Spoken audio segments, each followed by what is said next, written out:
Shalom saudara yang dikasihi Tuhan Yesus Kristus. Selamat malam, selamat berjumpa kembali dalam renungan pada malam hari ini. Saya mengucapkan salam sejahtera buat saudara semua dimanapun saudara berada. Damai dan sukacita oleh Roh Kudus melimpah senantiasa dalam hati dan kehidupan saudara semua. Sebelum kita mendengarkan renungan firman Tuhan, mari sama-sama kita siapkan hati dan berdoa. Bapa kami yang di surga, Bapa dalam nama Tuhan Yesus Kristus, terima kasih kami mengucap syukur, berterima kasih untuk segala berkat kemurahan Tuhan di sepanjang hari ini.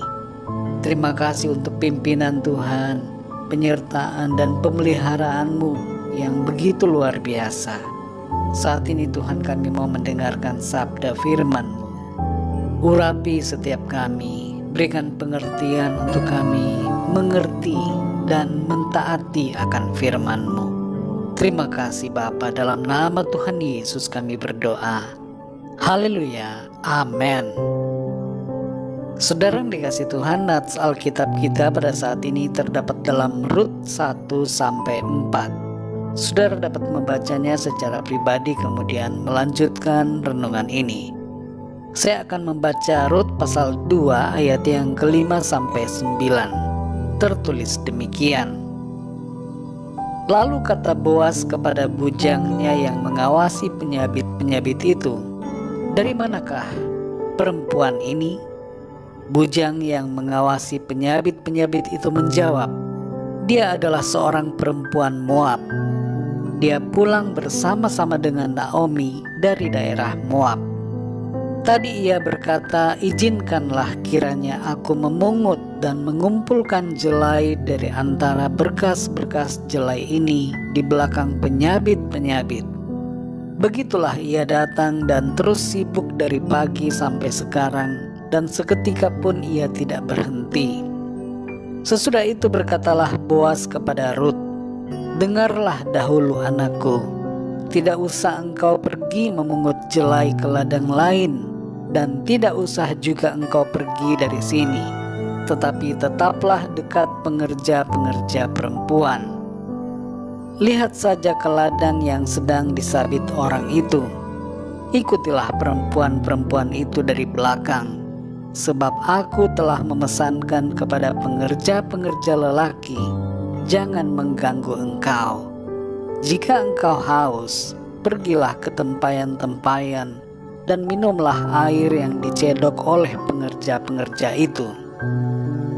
Saudara yang dikasihi Tuhan, kisah tentang kehidupan Rut mengandung makna yang begitu luar biasa.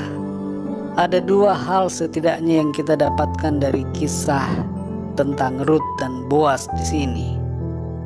Yang pertama adalah jangan merasa diri kita lebih dari orang lain karena latar belakang suku kita, dan jangan merendahkan orang lain yang berlatarkan suku yang berbeda dengan kita. Boas adalah anak dari Salmon dan Rahab. Salmon ayahnya berasal dari keturunan Israel, sedangkan Rahab ibunya berasal dari bangsa lain yang dulu tinggal di Yeriko. Boas menyadari asal-usulnya, dan ia tidak menjadi sombong dengan status kelahirannya yang berasal dari suatu bangsa yang disebut sebagai umat pilihan Tuhan.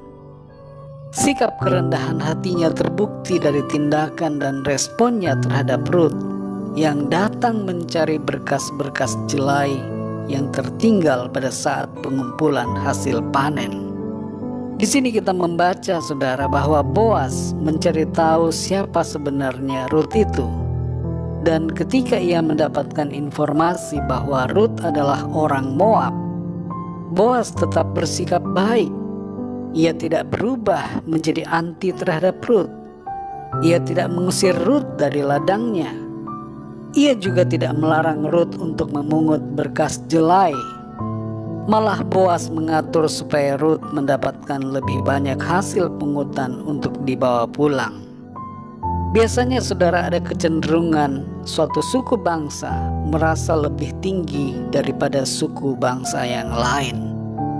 Di negara kita Indonesia misalnya, ada suku-suku tertentu yang merasa lebih terhormat daripada suku-suku yang lain. Begitu juga di berbagai negara di dunia ini, ada suku-suku bangsa yang merasa dirinya begitu tinggi dan tidak pantas disandingkan dengan suku bangsa lain. Kita perlu menyadari, saudara, bahwa kita semua diciptakan sama, serupa dan segambar dengan Tuhan. Kita punya martabat yang sama. Nenek moyang kita sama, Adam dan Hawa.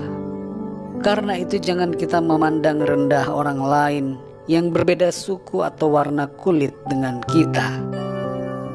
Dalam Matius 7 ayat 12, Tuhan Yesus berkata, "Segala sesuatu yang kamu kehendaki supaya orang perbuat kepadamu, perbuatlah demikian juga kepada mereka." Tentu saudara, kita semua tidak ingin direndahkan dan dihina. Maka dari itu, janganlah kita juga menghina atau merendahkan orang lain. Yang kedua, saudara, setiap orang yang beriman pasti akan mengalami pertolongan dan pemeliharaan Tuhan. Rut mengalami pertolongan Tuhan karena imannya yang tulus.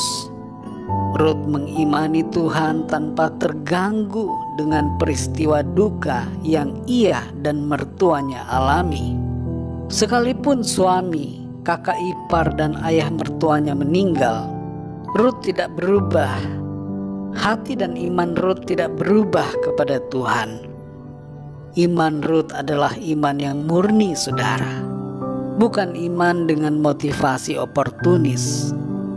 Biasanya orang beriman kepada Tuhan dengan sungguh-sungguh kalau keadaannya baik dan sukses.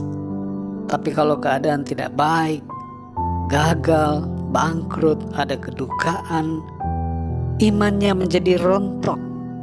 Tapi Rut tidak demikian, saudara. Ia memiliki iman yang berbeda. Dan karena imannya itu, ia mengalami terobosan dalam hidupnya. Saudara yang dikasihi Tuhan, kalau kita membaca Matius 1 ayat 5, di situ tertulis nama Boas dan Rut sebagai pasangan yang berada dalam silsilah Kristus. Boas dan Rut adalah orang-orang dari keturunan suku asing yang dipakai Tuhan dalam proses karya keselamatannya. Mari saudara yang dikasihi Tuhan, bersikaplah baik seperti Boas yang tidak merendahkan orang lain, dan bersikaplah seperti Rut yang beriman kepada Tuhan dengan tulus.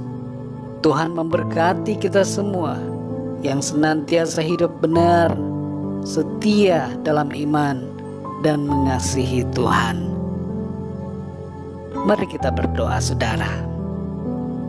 Bapa kami yang di sorga, Bapa dalam nama Tuhan Yesus Kristus, terima kasih kami mengucap syukur untuk firman-Mu yang sudah kami baca dan dengar pada saat ini, di mana kami boleh belajar dari sikap dan kehidupan Rut dan Boas. Tolong kami ya Tuhan, supaya kami memiliki sikap yang baik, mengasihi dan menghargai semua orang tanpa membeda-bedakan mereka karena latar belakang suku bangsa. Tapi kami menghargai semua orang karena semua diciptakan sama, serupa dan segambar dengan Tuhan. Ajar kami juga ya Tuhan, supaya kami bersikap benar seperti Rut, memiliki iman yang murni kepadamu, sungguh-sungguh setia mengasihi Tuhan dalam keadaan apapun juga. Terima kasih Tuhan, kami bersyukur untuk firman-Mu. Meteraikan setiap kebenaran firman-Mu dalam hati kami, sehingga firman-Mu itu terus berbuah-buah dalam kehidupan kami. Berkati dan lindungi kami ya Tuhan di sepanjang malam ini. Lingkupi kami dengan kuasa kasih-Mu, dan bangunkan kami kembali besok dengan kekuatan yang baru, tubuh yang sehat diberkati Tuhan, untuk kami pakai memuliakan nama Tuhan. Kami berdoa bagi yang sedang dalam pergumulan, dalam masalah, dalam keadaan sakit, agar Tuhan Engkau menyatakan pertolongan-Mu, berikan kekuatan, kesembuhan dan kesehatan yang sempurna. Terima kasih Bapa, kami mengucap syukur. Kami percaya, kami terima jawaban doa. Kuasa Tuhan selalu bekerja dalam kehidupan kami dan membimbing kami untuk menjadi semakin serupa dengan Engkau ya Tuhan Yesus. Terpujilah nama-Mu Bapa. Hanya dalam nama-Mu yang kudus, nama Tuhan Yesus Kristus, kami sudah berdoa dan mengucap syukur. Haleluya. Amin. Puji Tuhan, saudara yang dikasihi Tuhan, saya percaya firman Tuhan menjadi berkat dan kekuatan buat saudara semua. Dan Roh Kudus akan menolong saudara untuk lebih lagi memahami kebenaran firman Tuhan. Tuhan Yesus memberkati saudara semua. Selamat malam, selamat beristirahat, dan sampai jumpa dalam renungan yang berikutnya.